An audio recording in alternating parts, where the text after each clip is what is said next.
నిలబడి ఆ కాలు తీసుకుని మీద తన కాలు మీద పెట్టుకుని ఎక్కడ అని చెప్పి అవసరమైతే నోటితోనే లాగేద్దామని చెప్పి ఆ ముని తీసేసి నాకు నొప్పి లేదు కదా, పర్లేదు కదా, పర్లేదు రెండు అయిపోయింది. కొంతకాలం అయిన తర్వాత, కొన్ని సంవత్సరాలు అయిన తర్వాత మళ్ళీ ఆ ఊరు వెళ్తుంటే అలాగే మళ్ళీ ముళ్ళు దిగిందంట.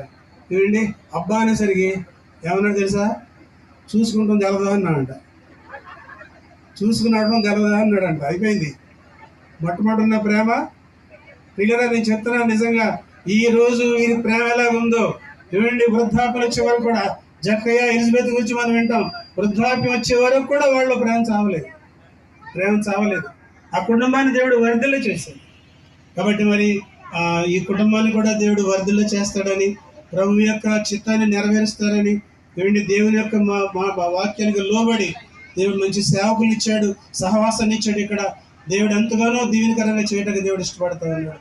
కాబట్టి దేవుని మాట వినున్నానా, మీరిద్దరు కూడా ప్రభువుని అంగీకరించండి, ప్రభువుని సంపాదించుకోండి, వర్ధిల్లండి, ఆశీర్వకరంగా ఉండటానికి దేవుడు సహాయం చేస్తాడు. అట్టి కృప ప్రభు ఈ కాబోయే జంటకి దయచేయుగాక.